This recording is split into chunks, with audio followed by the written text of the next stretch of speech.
Egunon, gaur itxaro latasarekin aurkitzen gara eta, bueno, itxaro, lehenik eta behin aurkeztu iguzu zure burua, mesedez.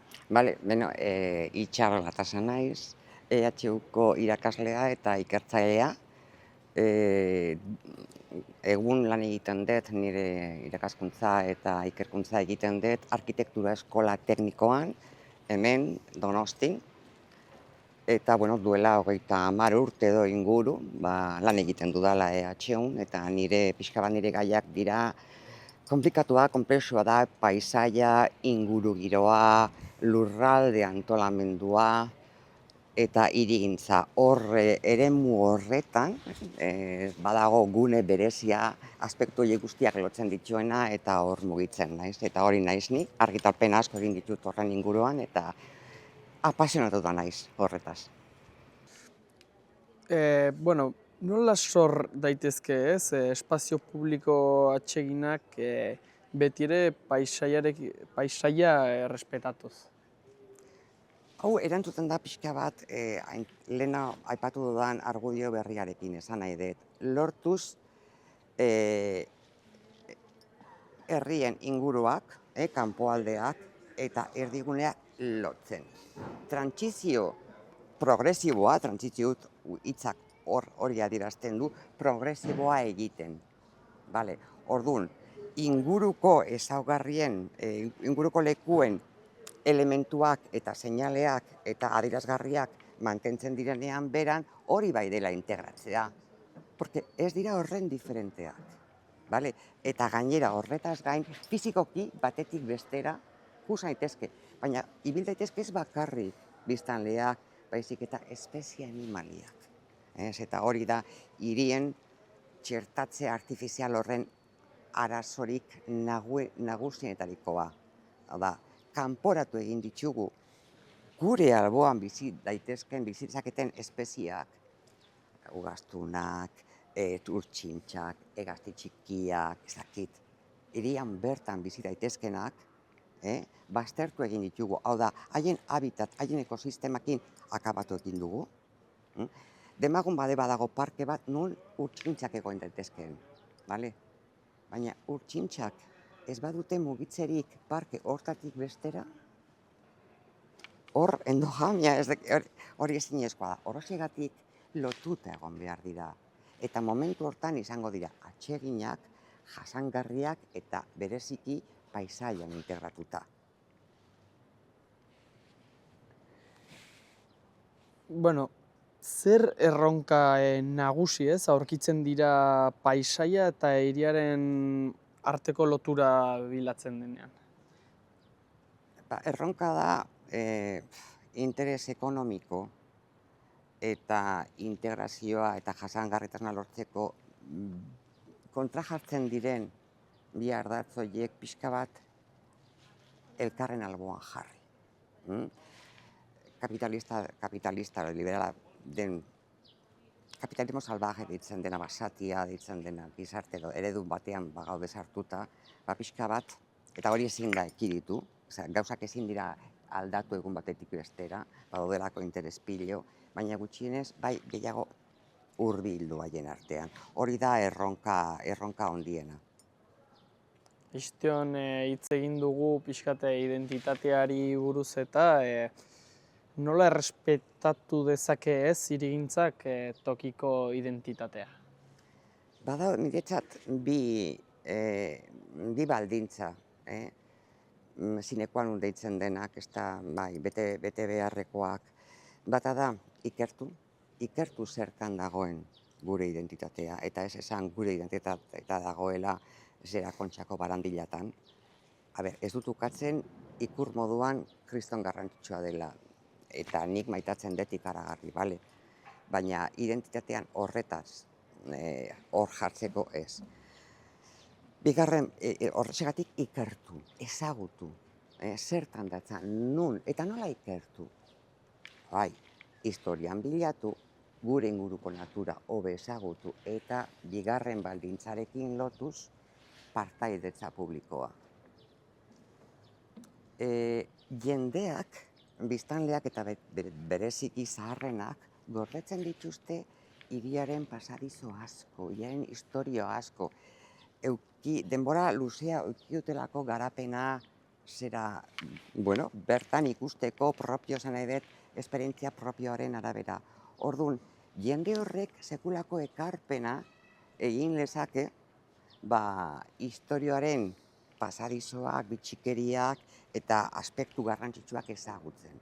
Beraz, jendeari galdetu behar zaio, bale?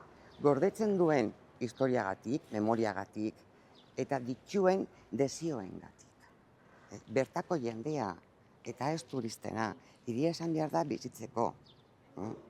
Eta jabeak, biztanleak jabetu behar dira herri horretaz. Beraz, partaidetza publikoa oso garrantzitsua eta ikerketa.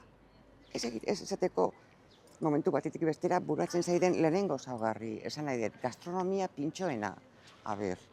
Pintxoen historioa oso berria da, bale?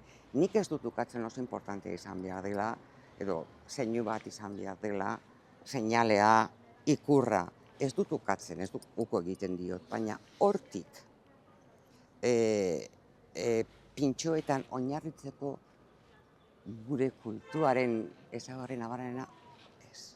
Mesedez, bezala, beraz, ikertu. Bai, gastronomia ulertu egiten dut, zera etekin ekonomikoak edo errendimenduak importanteak direla, neurri batean. Baina ez esan lerdekeriak. Bueno, eta gai honekin, edo gai honei itxiera bat emateko, galdetu nahiko nizuke, zer esperientzia praktiko nabarmentzen dituzun paisaiarekiko integratutako hirigintzaren arloan. Lehen esaten nizun bezala, ez nituzke aipatuko obra handiak, ospe edo jartzun handikoak, baizik eta lorpen txikiak. Hasteko egia esan, hemen egoten ezin dugu ahaztu Gasteizko kasua, esan Eraztun Berdearen integrazioa da, adibide gertuena eta politxena, bale? Baina gero garrantzia dute, esaten dizun bezala, obra handiak, baizik eta hainbat herritan eta lekutan, egin diren,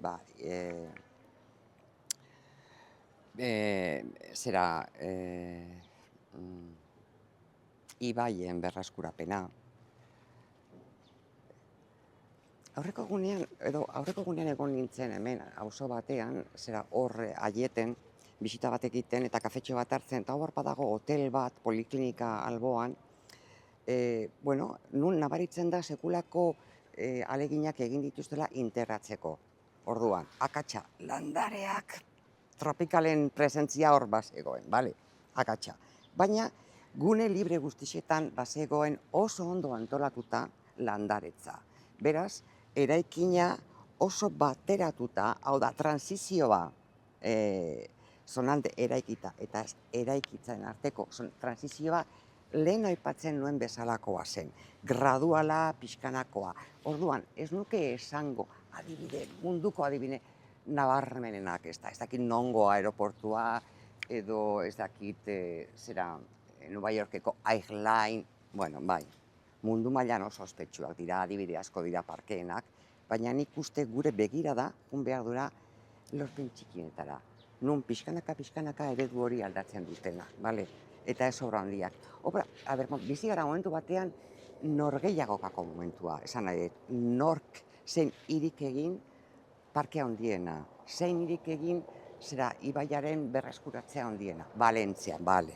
Valentziako hiriak berreskuratu egin zuen Turia ibaia, bale? Kriston obra, uholdeak ekitu egin ziren eta integratu egin zuten paisaia. Baina gero, berreskuratu egin den espazio horren barnean, zer da kokatu, jarri, garatu egin dena? La ciudad de las artes y las ciencias. Hau da, dirua erakartzeko, turistak erakartzeko ekipamenduak, instalazioak. Zertarako balio dizu, gastatu duzun dirutza hori integratzeko hiria eta ibaia, gero bertan egingo duzun erabilpena dirua erakartzeko balin bada. aukerak ekarri behar dira jarduera ekonomikoa bultzatzeko. Bai. Baina hori da helburu nagusia zenbaten onurako. Nik uste erantzuna oso argia dela. Oraingoan jorratuko dugu pixket hirien eta klima aldaketaren gaia, eta galdetu nahiko nizuke zer neurri hartzen ari diren gaur egungo hiriak klima aldaketari aurre egiteko. Dena. A ber, portzentualki planeta mailan, mundu mailan, hiriek bakarrik jasotzen dute, okupatzen dute, okerrez banago 100 lurraldearen 3 gutxi da, esan nahi dut. Baina zenbakiek esaten dutenaren arabera, ditugun datuek esaten dutenaren arabera, jaso ditugun datuen arabera, 2050erako espero da,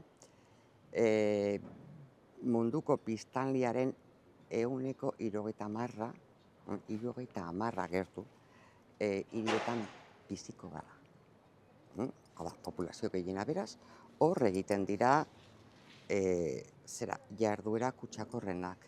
Hiriek xurgatu egiten dute. Dira, ez datorkititza burura, parasito. Dira parasitoak, ez dute ezer ekoizten. Beraz, naiz eta portzentualki haien espazioa gutxi okupatu, hor bertan bildu egiten dira kaltegarrienak diren. Hor bildu egiten dira ohitura txarrenen gunea. Bera, zentzu hortan, haren papera da, argi dagoena, esan nahi dut osoa. Hor, ekoizten ditugu, esan nahi dut, 3%, superficie edo azalera horretan, zenolako kantitate, hondakin kantitatea ekoizten dugu. Ekoizten dugu tonak eta tonak eta tonak. Eta gero, tona horien parte bat eksportatu egiten dugu, garapeneko bidean dauden nazioetara. Gainera, gastatu egiten dugu, erregai fosilak gure hirietatik alde egiteko, botatzeko, aldentzeko. Indonesia, Txina, plastikoen arazoa Txinak debekatu egin zuen, Indonesiak ere debekatu egin zuen, baina ilegalki bidali egiten dira. Beraz, pentsatu bakarrik, mesedez, pixka bat zentratzeko gaia hondakinetan. Eta hondakinei buruz pentsatuz, baloratu zein izan daiteke hirien garrantzia aldaketa klimatikoari dagokionean. Nola laguntzen du hiri berdearen ikuspegiak CO2 emisioen murrizketan? Galdera honi gustatzen zait ikuspegi hitza, porque hori hala da esan nahi dut. Momentuz eta kuantitatiboki agian berdearen garrantzia ez da horren bestekoa. Pentsatu behar da etorkizunean eta nola gutxitu egin daiteken CO2 horren ekoizpena. Pentsatzen badugu, zenbateko proportzioa, zenbateko eradurak ditugun berdekoak. Portzentualki ez da oso adierazgarria. Beraz, oso adierazgarria ez den neurrian, agian horren bidez jaitsi daiteken CO2-ren isurketak ez dira horren handiak. Baina pentsatu behar da, edo gure bizta etorkizunean. Beraz, berde horrek laguntzen ditu funtzioak betetzen eta autoalimentazioa, ez dakit nola esan, kontzientzia bat sorterazten laguntzen dute. Eta ereduaren aldaketa gauzatzen laguntzen dute. Beraz, gaur egunean gutxi, baina haien papera gero eta handiagoa izan behar dira, kuantitatiboki garrantzitsua izan bitartean. Porque, xurgatu egiten dute, esaterako osagai kutsakorrak, baina horretarako edadurak dira beharrezkoak, Orduan, hedadura horiek zonalde eraikituta dagoen zonaldetan adierazgarria izan daiteke bide horretan jarri beharra. Baina momentuz esan nahi dut ez. Nolako egokitzapena eskatzen du, ez? Klima aldaketak hirien antolaketan. Ba, hor konplexua da baita ere honen erantzuna, baina nik esango nuke sortzen da kontzeptu bat, nola lortu hiriaren konfort edo ongizate hori biztanleentzako.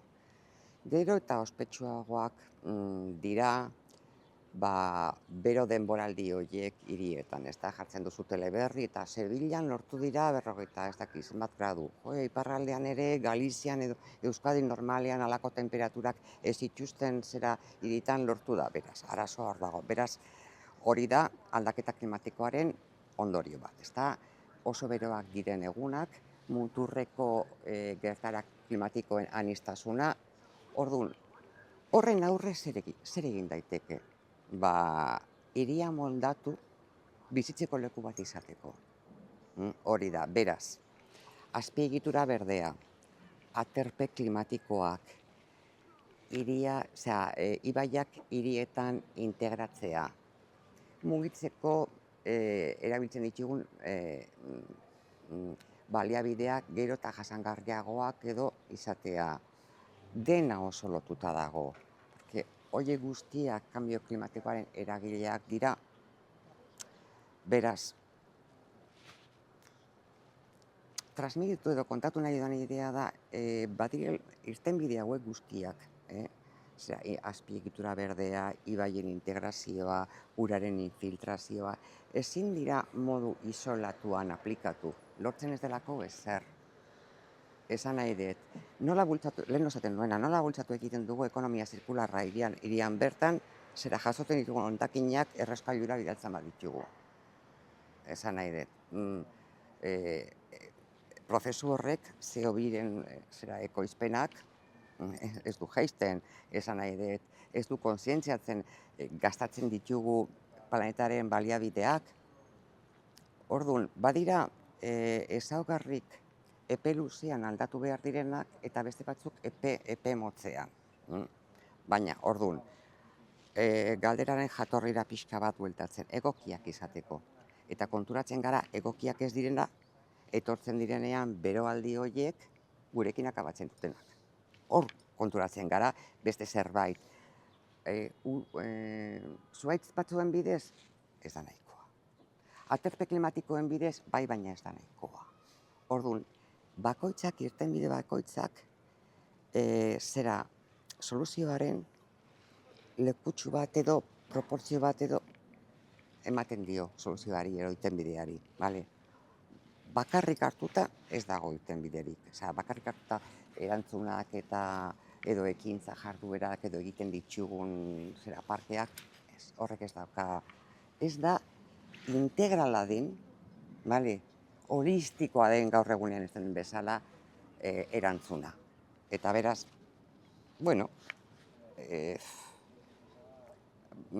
onura batzuk ekarri ditzake, baina ez aldaketa klimatikoari begira konponbide osoa. Zer iritzi duzu hiri erresilientzia kontzeptuaz eta bere aplikazioaz? Hiri erresilientzia. Ez dago irtenbiderik, ez da aukera. Edo hiriak dira erresilienteak edo desagertu egingo dira, esan nahi dut, paiporta. Edo orain danaren ondorioz kaltetuta geratu diren hiriak. Resiliente izatea zer da? Mehatxuen aurre kaltegarriak diren gertaeren aurre konponbidea bilatzea. Hobe da prebenitzea, aldez aurretik neurriak hartzea gauza gerta ez daitezen, esaterako hor Valentziako danak erakutsi digun bezala hori ezen gertatu behar gutxinez, magnitude horretakoa, bale? Hain indartsua gertatuko zen arrazoi historikoengatik eta arrazoi naturalengatik. Baina esan nahi dizut, zera gertara katastrofikoak gertatzen diran, gehienetan zerbait txarra egin dugunan leku batean. Paiportako ibaiaren alboan inolako erabilpen txarrik ez balego, hor ez dago katastrofe bat, esan nahi dut. Oain, munduko baso galdutako batean gertatzen baldin bada sute bat, ez badago inor. Ez badago ezer hori baliotsua dena eta erre daitekena, horri ez diogu deitzen katastrofikoa. Katastrofikoa da zerbaitean inbertitu dugunean, edo hor bizigarenean eta katastrofe kasu honetan klimatikoa gertatzen denean. Baina arazoa da gurea. Hor ezarri ditugulako egokiak ez diren gauzak. Beraz, neurri hortan, bale? Arriskutsuak diren jarduerak, instalazioak, ekipamenduak, arriskutsuak diren lekuetatik kendu, mugitu, alden neurrian. Baina hori ere ez da lortuko egun batetik bestera, esan nahi dut. Ibaien uholde zonaldeetan. Hor ezarri daitezke behin betiko ez diren lur erabilpenak. Zelai futbol bat, esan nahi dut, etortzen baldin bada uholdea, futbol zelaia desagertzen bada, berriro. Horrek ez dauka kostorik, ez ekonomikoa, ez jendearena, galdutako bizitzetan. Beraz, pixkanaka arriskutsuak diren jarduerak eta instalazioak alden neurrian ekiditu, hori bai ekiditu, eta jarrita baldin badaude, soluzioak bilatu mugitzeko edo babesteko.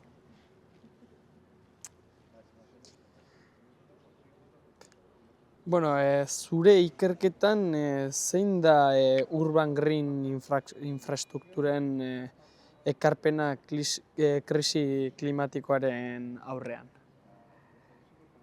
Urban green, azpiegitura, hiri azpiegitura berdea. Alde batetik, pixka bat gehiegi irabilia izan den edo esaten ari den kontzeptu bat, baina alata guztiz ere oso boteretsua da. Garai batean, ingurugiroari buruzko arazoak eta kalteak, hasi ginenean ikusten, eta hortarako joan behar gara, hori gertatu zen ja duela 40-50 urte. Espiritu babestzailea nagusitu egin zen, ez da? Natura babestu behar da, ez da ikutxu behar, bizitza naturala, baina, klaro, horrek ekarri zituen arazo asko. Hainbat lekuetan, babestu behar ziren lekuetan, jendeari ez zion uzten lekua erabiltzen, ez da, ez jarduera ekonomikoak ezartzen.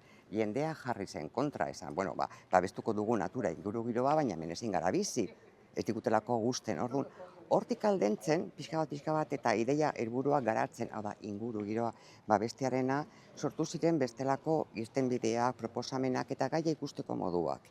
Eta haien artean berriena, naiz eta oso berria izan, eta ja urte batzuk ezagutzen dela, azpiegitura berdearena. Eta kontzeptu hori etorri zen hain zuzen ere harmonia eta lotura egokia sortzeko ingurugiroan babesa eta lurraldearen erabilpenaren artekoa. Hau da, lurraldea modu egokia erabil daiteke, uztartu, esan nahi dut garatu, eta aldi berean babesa lortu, bakarrik jakin behar dela nola. Eta orduan, azpiegitura berdearen kontzeptua eta gauzatzea horretara etorri da. Eta zentzu hortan leku askotan, hitzaldietan, liburuetan, artikuluetan defendatu egin dut. Porque da kontzeptu bat lotzen duena, kontzeptu eta instalazio edo konstruktoa esan nahi, lotzen duena lurraldea, zatituta dauden lurraldearen zonaldea, kasu hortan hiria eta hiri ingurua, beraz fizikoki egiten du lotura, falta zaigun lotura hori. Lurraldean txertatu ditugun hiri artifizial eta isolatu horiek eta haien ingurua lotzeko. Beraz, lotura fisikoa, konektibitatea deitzen duguna, bale? Ekologiaren hitz berezienak edo garrantzitsuenak aipatuz. Baina, ideien edo kontzeptuen, helburuen, idealen munduare lotura bat bilatzen du. Hala, lurraldea erabiltzea, modu duin batean bizitzea, lurralde eustartzaena, ez da babesaren etxaia. Ez dira kontzeptu etxaia. Gaur egunean, oraindik badira jende asko pentsatzen duena ezinezkoa dela hori, aldi berean babestu eta erabili. Eta kexak badira, bueno, esan nahi dut, hor daukagu Ipar Amerikan gertatzen ari dena, ez da Trump pertsonai horrekin, hau da, babesarako neurri gehienak, kendu egiten dira, jarduera ekonomikoari via libre edo emateko. Bale.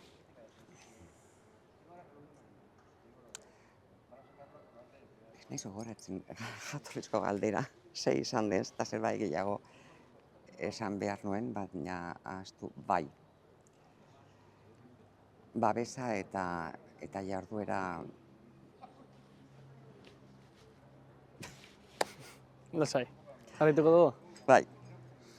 Bueno, eta azkenik arkitektura eta erronka klimatikoari joko diogu nolako aldaketak behar ditu arkitekturak egungo testuinguru ekologikoan eraginkorragoa izateko. Galdera erantzuteko argi eta garbi utzi behar dut ni ez naizela arkitektoa, beraz ez nuke nahi gerentzia moduan hartzea nire erantzun hau, ez nuke nahi ere handikeria iruditzea nire partetikan.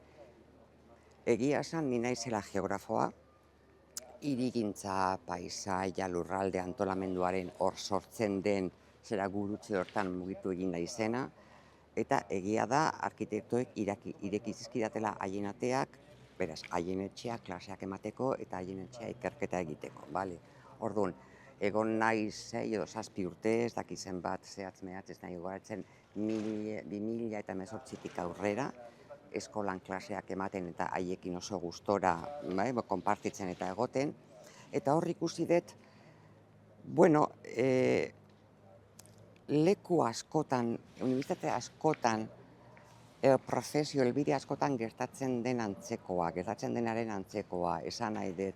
Arkitektoek bere kabuz lan egiten dute, soziologoek bere kabuz egiten dute, eta ez dute elkarren arteko espazioak nun lan egin elkarren alboan eta elkarrekin. Orduan, hirien planifikazioa arkitektoen eskuetan dago bereziki, eta haiek daukate normalean esaten dena sinadura, proiektuak aurkezteko, baina hirien planifikazioa eta eraikinen planifikazioa ezin da modu egokian egin, ez badute espezialitate desberdineko pertsonak ados jartzen. Eta elkarren alboan edo elkarrekin lan egiten. Esan nahi dut ekologoek, soziologoek, geografoek, arkitektoek, eta ez dakit ingenieroek, profesioetako jendea hor egon behar da elkarren alboan. Beraz, denok ireki behar dituzte haien zeragateak. Eta gero oso konplikatua da, eta arkitektoak eta eraikuntza oso lotuta dago. Nork ez dauka buruan 2008ko krisialdia, eta horrek ekarri zituen ondorioak eta zein punturaino ziren arkitektoak eta eraikuntzaz arduratzen direnak, horren arduradunak, orduan. Oso konplikatua da, esatea, baina edozein kasutan, nik esango nieke, nire ikuspuntutik eta arroa izan nahi gabe, erabiltzen ditugun baliabideak, eta bereziki milioika gastatzen direnean, ondo baloratzea zertan gastatzen ari garen. Eta zergatik aipatzen dut, esaterako, egun Hor, hirian zehar, paseatzen bazara, suposatzen dut Iruñan gauzantzekoa gertatzen dela, zera, fatxada pilo, zera, bueno, konpontzen ari dira. Vale? Eta, bueno, helburua da, isolamendu termikoa bereziki irabaztea. Hau da, energiaren kontsumoa jaisteko, hobetzeko, fatxadak isolatu egiten dira. Orduan, badira sistemak ikaragarri garestienak eta ezin ditut ekarri izenak fatxada ventilada esateatarako sistemak erabiltzen ari direnak ikaragarri garestienak direnak, familientzako gastuak ikaragarri igotzen dituztenak, baina ikertu ez direnak nahikoa jakiteko benetan aurreztu egiten duten energi kopuru hori. Beraz, eraginkorrak ote diren. Eta orduan, nik uste arkitektoen eskuetan dagoela olako ikerketak egitea, jakiteko ondo gastatzen ari garen dirua ala ez. Fatxaden lanak aitzaki polita izan zen krisialdiaren garaian erantzuna bat emateko eraikuntzaren sektoreari. Bale, hori primerako irtenbidea zen sektore ekonomiko hau sostengatzeko eta mantentzeko. Baina benetan prometitu egiten dituzten aurrezpen energetiko horiek beraz. Arkitektu eskatuko nik mesedez ikertu.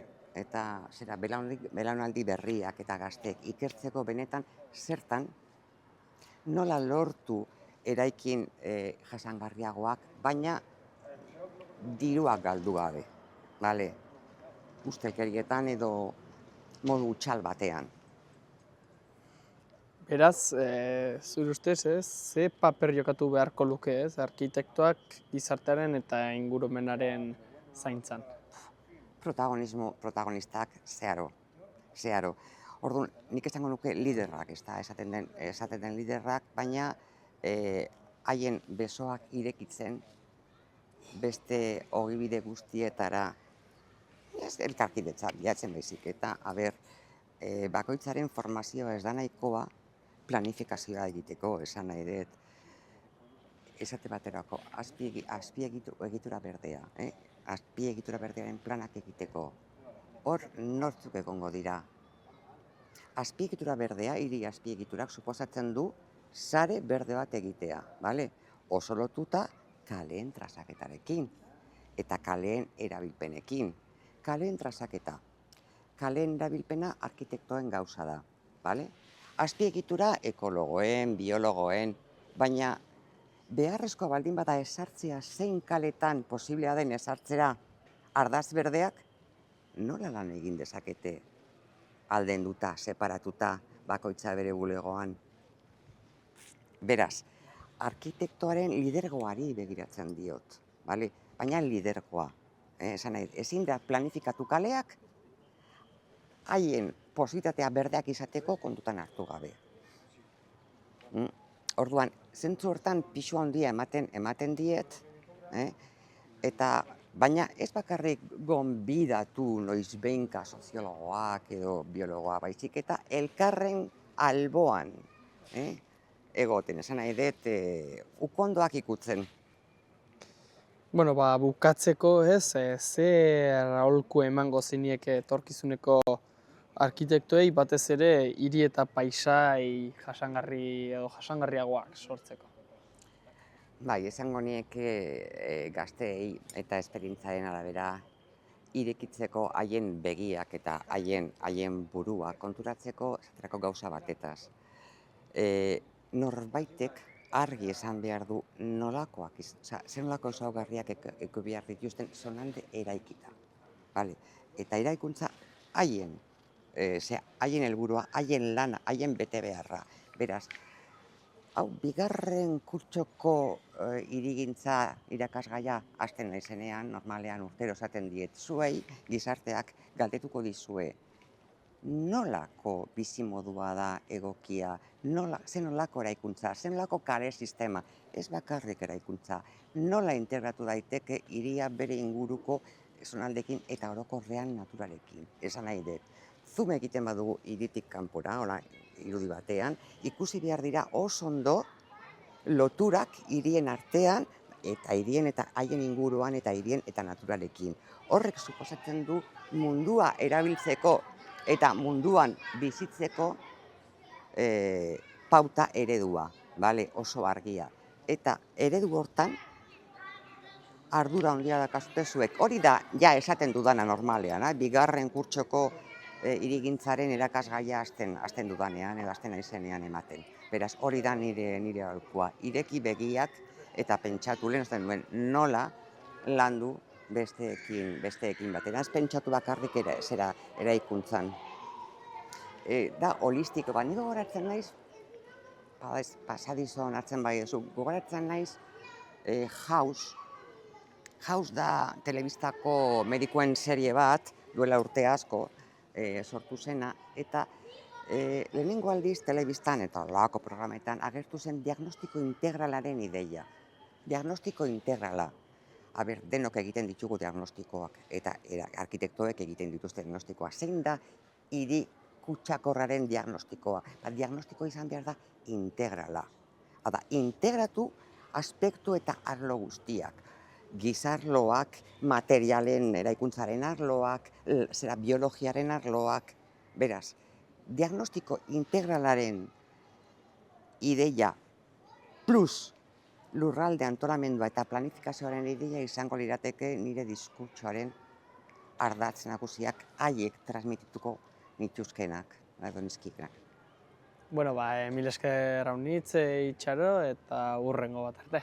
Dale, mila esker zuei abotxe emateko, oso importantea da guretzat abotxa edo kontatzeko, transmititzeko mezua. Mila esker zuei.